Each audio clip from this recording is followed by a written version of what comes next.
नमस्कार दोस्तों, पीसीएस पाठशाला में आप सभी का स्वागत है। बीपीएससी 66वीं प्रीलिम्स एग्ज़ाम संडे को हुआ। रविवार को यह एग्ज़ाम हुआ और कुल 65% लोगों ने एग्ज़ाम अपीयर किया था और न तो बहुत ज़्यादा लोगों ने उपस्थित थे, न बहुत ही कम लोग उपस्थित थे। मतलब जितना चाहिए उतना उपस्थित, जितना होते रहे हैं उतना उपस्थित थे। और सीटों की संख्या आप लोग देख रहे हैं 700 करीब पद हैं और पद भी अच्छे खासे हैं। पिछले विगत वर्षों की अपेक्षा दिखा जाए तो पद अच्छे खासे हैं। लेकिन एक बात आप लोग जान लें, इसमें प्रश्न का जो लेवल था, प्रश्न की जो गुणवत्ता थी, पिछला जो भी पेपर हुआ है अब तक के बीपीएससी में जो भी पेपर हुए हैं अब तक के इतिहास में, यह सबसे कठिन प्रश्न पत्र है। प्रश्न कठिन नहीं है, अब तक के प्रश्नों का अगर देखा जाए, विश्लेषण किया जाए, मतलब 63वीं 64वीं 65वीं आदि के प्रश्नों का अगर विश्लेषण किया जाए तो यह प्रश्न का लेवल 66वीं प्रीलिम्स के का जो एग्ज़ाम का यह प्रश्न पत्र जो था यह कठिन था पिछले विगत वर्षों के बीपीएससी की प्रीलिम्स का प्रश्न पत्र से अगर इसका तुलना किया जाए तो। और प्रश्न में समझिए 15-20 प्रश्न ऐसे थे, 150 में से 15-20 प्रश्न ऐसे ही थे जो बिल्कुल नए आए थे। और आप समझ ले सकते हैं, मतलब कि पूरी तरह से अपनी परंपरागत छवियों से हटकर प्रश्न पूछा था बीपीएससी ने। और परंपरागत प्रश्न बहुत ही कम मात्रा में थे और मतलब परंपरागत प्रश्न थे, लेकिन 15 से 20 प्रश्न ऐसे थे जो पूरी तरह से यूपीएससी को तर्ज में देकर दे दिया गया। जैसे आप लोग समझ सकते हैं, अर्थशास्त्र के प्रश्न जो थे, जो इकोनॉमी के प्रश्न थे, ऐसे इकोनॉमी के प्रश्न कभी नहीं आए हैं बीपीएससी में जिस तरह के इकोनॉमी के प्रश्न रहे हैं। और 8-10 प्रश्न ऐसे रहे हैं जो बिल्कुल कठिन थे। ज़्यादातर मैं देख रहा हूँ कि उसमें इकोनॉमी का जो प्रश्न था उस पर लोग बहुत ज़्यादा कंफ्यूज हुए और सब लोगों ने ज़्यादा मात्रा में, कुछ ही कम लोग मतलब सही किए और कुछ लोग मतलब कि कम लोगों का ऐसा हुआ कि जो इकोनॉमी के सारे प्रश्न सही किए हों। तो यह स्थिति रही। लेकिन देखिए दोस्तों, इसमें कट ऑफ कम जाने के चांस हैं। जैसा कि आप यह मत सोचिएगा कि 64वीं 65वीं में अगर 97-96 गया हुआ है तो वही जाने वाला है। देखिए, ज़्यादा मात्रा में लोग उपस्थित हुए हैं। जैसा कि कहा गया कि कोरोना संक्रमण की वजह से कम लोग उपस्थित होंगे, लेकिन उसके बावजूद कोरोना का विशेष प्रभाव नहीं पड़ा। जो तैयारी वाले छात्र थे, कैंडिडेट थे, वह आए हैं। लेकिन इसका फर्क यह पड़ेगा कि आपको थोड़ा बहुत कट ऑफ कम जाने के चांस हैं। और कट ऑफ कम इसलिए जाएगा क्योंकि प्रश्न का लेवल थोड़ा कठिन था। जब प्रश्न का लेवल थोड़ा कठिन था तो थोड़ा कट ऑफ कम जाने का पूरा चांस है। जिस तरह आप समझ सकते हैं कि 97 कट ऑफ गया हुआ है इसके पहले जनरल का, सामान्य वर्ग का। लेकिन अब इसमें जनरल मेल का 92 से 94 जाएगा दोस्तों। 92 से अधिक 94 जा सकता है या 92 जा सकता है। मतलब 94 तक मान लीजिए, 94 95 भी हम जल्दी नहीं कहेंगे, हो सकता है 95 भी हो जाए।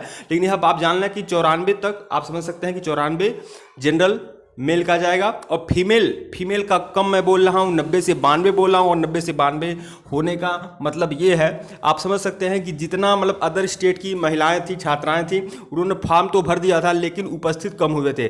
और हर सेंटर में लोगों को मतलब पूछने पर पता चला, जितने भी लोगों ने बीपीएससी का प्रीलिम्स दिया था, लगभग 100-150 लोगों से लगातार मेरे ग्रुप के माध्यम से, चाहे टेलीग्राम ग्रुप हो चाहे व्हाट्सएप ग्रुप हो, तो सबके माध्यम से संपर्क हमारे द्वारा साधा गया। तो सब लोगों ने यह बात कही कि उनके सेंटर में या उनके एग्जाम जो हॉल था, उनका एग्जाम हॉल, उसमें महिलाओं की संख्या कम थी। मतलब समझिए कि अगर मान लीजिए 50 लोग बैठे हुए हैं तो ज़्यादा समझिए 33-34% जो लोग, 35 या 40% समझिए अनुपस्थित थे। और उसमें जो लोग महिलाएं उपस्थित थी वह बहुत ही कम मात्रा में, समझिए 10 पुरुषों में से एक महिलाएं वहां उपस्थित थी। किसी भी सेंटर की बात कर रहे हैं तो महिलाओं ने काफ़ी मात्रा में एग्जाम छोड़ा है दोस्तों, यह बात आप जान लें। और उनका सीट भी आरक्षित है, जनरल में सीट भी आरक्षित है, या अन्य कैटेगरी जितनी भी कैटेगरी हैं सब में महिलाओं का सीट आरक्षित है। और उसके बावजूद भी एग्जाम ज़्यादा से ज़्यादा महिलाओं ने छोड़ा है। इसलिए इनका जो कट ऑफ जाएगा महिलाओं का, यह कम जाएगा, 90 से 92, 93 तो नहीं जाएगा, यह बात आप जान लें। 90 से 92 जितनी महिलाओं का है वो अपनी तैयारी शुरू कर सकती हैं। यह जनरल मेल और फीमेल का हमने बता दिया। अब आप समझ लीजिए एससी का कितना जाएगा, एसटी का कितना जाएगा, ओबीसी का कितना जाएगा, ईबीसी का कितना जाएगा, ईडब्ल्यूएस का कितना जाएगा। देखिए दोस्तों, यह तो फिलहाल बिहार के जो लोग हैं वही लोग इसका फायदा पाएंगे और बाकी लोग तो सब जनरल मेल या फीमेल में आदि में आ जाएंगे। तो देखिए दोस्तों, यहाँ पर हम पहले ईबीसी की बात कर रहे हैं तो ईबीसी का भी 2 सेक्शन आप लोग जानते हैं। तो यहाँ पर भी 2-2 नंबर आप कम कर सकते हैं। मतलब जनरल फीमेल से 2-2 नंबर आप कम कर सकते हैं, तो 2 नंबर उनका कम हो जाएगा। फिर ईडब्ल्यूएस का भी उसके बाद कम हो जाएगा। ईबीसी से नीचे जा सकता है ईडब्ल्यूएस का, वो भी 2 नंबर कम हो जाएगा। फिर एससी एसटी का उस हिसाब से आप कम कर सकते हैं। कुल मिलाकर अंतिम जो कट ऑफ जाएगा, मतलब अगर एससी एसटी का देखा जाए, अगर एससी एसटी में अगर आपका 86 है तो आप पूरी तरह से आप तैयारी कर सकते हैं। 86 से नीचे शायद ही किसी का जाए, और 86 अगर है एससी एसटी का तो आप लोग तैयारी कर सकते हैं मेंस की। तो यह सब स्थिति है। और जहाँ ईडब्ल्यूएस की बात है, ईडब्ल्यूएस भी अगर 90 तक है तो आप तैयारी कर सकते हैं। और ईबीसी भी 90 से अगर ऊपर है तो वह पूरी तरह से सेफ है। अगर 88-90 से ऊपर है ईबीसी या ईडब्ल्यूएस तो आप तैयारी कर सकते हैं। और बाकी एससी एसटी जो है 86 से ऊपर है तो आप लोग तैयारी कर सकते हैं मेंस की। तो यह पूरा का पूरा आप लोग को आधार दे दिया गया। और यह इसमें सबसे बड़ी बात है कि फीमेल ने ज़्यादा मात्रा में एग्जाम छोड़ा है तो उनका कट ऑफ बिल्कुल कम जाने का चांस है। चाहे आप अदर स्टेट की हो, चाहे आप बिहार की हो, आप 90 से 92 है। 90 पर थोड़ा बहुत आप डर सकती है, लेकिन अगर आपका 92 है तो आप श्योर मानिए, ज़्यादा श्योर मानिए कि आप मेंस आपको लिखना ही लिखना है। आगे देखिएगा दोस्तों क्या होता है क्या नहीं होता है। और बीपीएससी 86 प्रीलिम्स का यह है। देखिए यहाँ मैं थोड़ा बहुत कंफ्यूज हो रहा हूँ, हो सकता है कि 94 से ज़्यादा जाए जनरल का, लेकिन ज़्यादा जाएगा तो मुझे लग रहा है ज़्यादा जाएगा तो 95 जा सकता है, ज़्यादा से ज़्यादा जा सकता है। हमको 96-97 आसार नहीं है। ज़्यादा से जाएगा तो 94 जा सकता है या फिर हो सकता है 95 अंतिम रूप से जाए। मुझे 96-97 का आसार नहीं है, क्योंकि प्रश्न का लेवल ज़्यादा कठिन था। आप लोग खुद अनुभव करिए कि जब प्रश्न का लेवल थोड़ा बहुत कठिन था, कठिन नहीं कर सकते हैं लेकिन अब तक बीपीएससी में थोड़ा सा कठिन था, तो आप थोड़ा सा कटाव आपको कम करना ही होगा। और ज़्यादा मैं तो फिलहाल मैं बहुत ज़्यादा कटाव बता दे रहा हूँ, 94-95 तक बोल दे रहा हूँ जनरल मेल का।